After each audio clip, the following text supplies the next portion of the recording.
நான் மஞ்சுளா மனசார நேசிக்கிறேன், கல்யாணம் பண்ணிக்கணும்னு ஆசைப்படுறேன். ஆனா நீ தடுத்துட்ட. ஏமா? எனக்கு பிடிக்கல. அதான் ஏன் பிடிக்கலன்னு கேட்டேன். ஏன் எதுக்குன்னு காரணம் சொல்ல தெரியாது. எனக்கு பிடிக்கல, அவ்வளவுதான். இப்படி இப்படி சொன்னா என்னமா அர்த்தம்? மஞ்சுளாவை நான் காதலிச்சது உனக்கு பிடிக்கலையா? கல்யாணம் பண்ணிக்கணும்னு நினைச்சது உனக்கு பிடிக்கலையா? இல்ல அந்த பொண்ணு இங்க வந்தா உன் சந்தோஷம் கெட்டுன்னு உனக்கு பிடிக்கலையா? மஞ்சுளா இந்த வீட்டுக்கு மருமலா வர்றது உனக்கு பிடிக்கலையா? இல்ல நான் தான் அந்த வீட்டுக்கு மருமனா போறது உனக்கு பிடிக்கலையா? இதுல ஏதாவது ஒரு காரணத்தை சொல்லுமா? ஆமாப்பா, காரணம் இருக்கு. அத நான் உங்ககிட்ட சொல்ல மாட்டேன், சொல்லவும் முடியல. மத்தவங்க கிட்ட வேணா காரணத்தை சொல்ல முடியாம இருக்கலாம், ஆனா பெத்த பிள்ளை கிட்ட கூடவா காரணத்தை சொல்லக்கூடாது? அப்படின்னா உனக்கு என் மேல பாசம் இல்லையா? நான் சந்தோஷமா இருக்கணும்னு ஆசை இல்லையா? அக்கறை இல்லையா? வாய மூடுறா. மத்தவங்க கண்ணு பட்டா மகனுக்கு திருஷ்டி பட்டுடுமேனுட்டு மாறாப்ப மூடிக்கிட்டு பால் கொடுக்கறவளும், மரவா உட்கார்ந்து சோறு விட்டுறவன் தாண்டா தாய். மகனோட பிஞ்சு விரல்ல முள்ளு குத்திருச்சுன்னா அந்த தாயோட நெஞ்சில ரத்தம் அடியும். அப்படிப்பட்ட தாயை பார்த்தா கேக்குற, ஆசை இல்லையா, அக்கறை இல்லையா, பாசம் இல்லையான்னு? நீ பேசலப்பா, உன் வயசு அப்படி பேச சொல்லுது. இந்த உலகத்திலேயே தாய் காட்டுற பாசத்துக்கும் தாய் கொடுத்த பாலுக்கும் விலை மதிப்பே கிடையாதுன்னு எனக்கு தெரியும். என்ன பொறுத்தவரை கல்ல செதுக்குன கடவுளை விட கருவறையில என்ன சுமந்த தாயத்தான் தெய்வமா மதிக்கிறேன். அந்த உரிமையில தான் உன்னை கேட்கிறேன். நீ தெய்வத்தை நம்புறியா? நான் உன்னை நம்புறேமா. என்ன நம்புறல்ல? அப்ப நான் சொல்றத கேட்டுக்க. எத்தனையோ உசுரை காப்பாத்துறதுக்காக இந்த கல்லுல நான் பச்சளை அரைச்சிருக்கேன். இதே கல்லுல உங்க அம்மாவுக்காக அரளி விதை அரைக்க வச்சிடாது.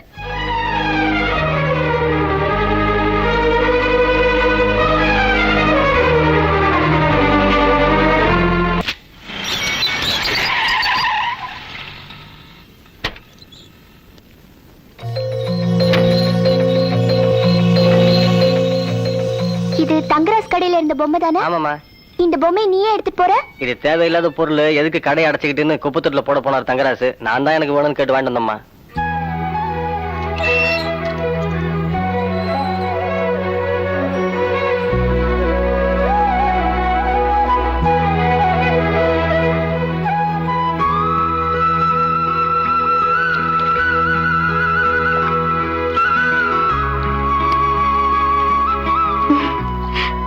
நீங்க இங்கதான் இருக்கீங்களா? உங்களை எங்கெல்லாம் தேடுறது?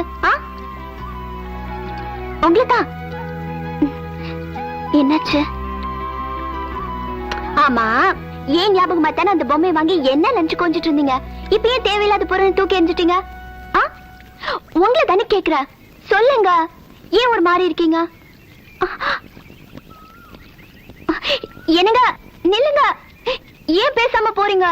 என் மேல ஏதாவது கோவமா? என்னங்க என்னங்க?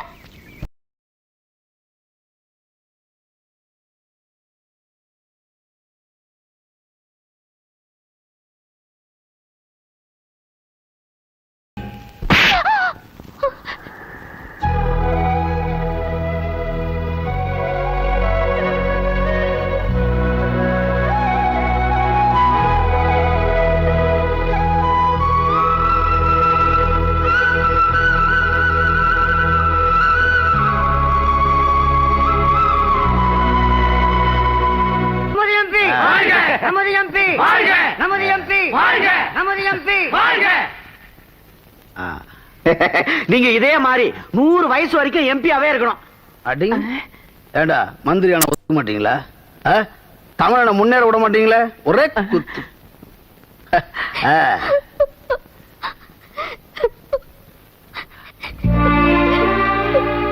மஞ்சு மஞ்சு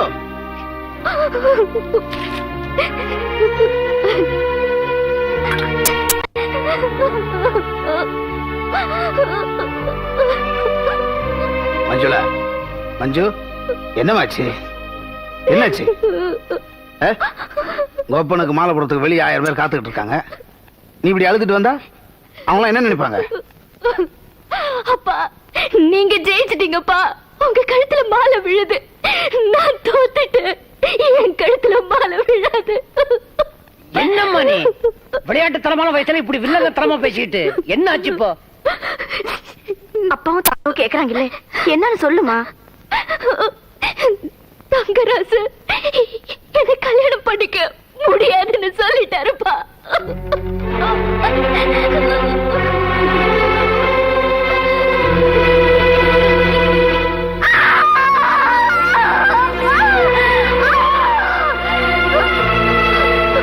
என்ன அவன் வேணாம்னு சொல்லிட்டானா? காரணம் ஏதாவது சொன்னானம்மா? காரணம் கேட்டப்பா, அதுக்கு அவரு ஒண்ணுமே சொல்லல. அதான் டெய்லர்ல அவன் துணியை மட்டும்தான் வெட்டுவான்னு நினைச்சேன். உயிருக்கு உயிரை காதலிச்ச உன்னையே வெட்டி விட்டான். சரி, ஊர்ல எவ்வளவு கேப் மாதிரி தினம்லாம் நடந்துட்டு இருக்கு. இதுக்கெல்லாம் காரணம் காரியமா கேட்டுட்டு இருக்க முடியும்? அவன் கிடக்குறான் விடுமா. டெல்லி வரைக்கும் வசந்து நிக்கிற இந்த மயில்சாமி கவுண்டருடைய அந்தஸ்து இந்த டெய்லர் கடை வரைக்கும் மட்டமா போயிடக்கூடாதுன்னு மாரியா தலை நினைச்சா போல இருக்கு. அவன் வேணான்னு சொல்லிட்டான். என்ன காரணம்னு சொல்லல. ஆனா அது என்ன காரணம்னு எனக்கும் தெரியும், உங்களுக்கும் தெரியும். இதுதான் காரணம்னு என் பொண்ணுக்கு காரணத்தை மட்டும் தெரியக்கூடாது. தெரிஞ்சது உன் மாமனார்கிட்ட சொல்லுவே. குழந்தை, ஐய என்னம்மா அது? வீசற காத்து நின்று போச்சுக்கிறதுக்காக நம்ம சுவாசிக்கிற மூச்சுவா நின்று போகுது. இந்த பாரு, காரணத்தையே சொல்லலைங்கிற காரணத்துக்காக தங்கராஜ் உன்னை கல்யாணம் பண்ணிக்க மாட்டான்னு தப்பா கணக்கு போடாது. மனசார காதலிக்கிற நீங்க 2 பேரும் மாலையும் கழுத்துமா அழகா என் முன்னால வந்து நிக்கத்தான் போறீங்க. தைரியம் வருமா? நான் இருக்கம்மா. இன்னும் என்ன அப்படியே இன்னும் அழற? சிரிச்சு மாறு. நல்ல நல்ல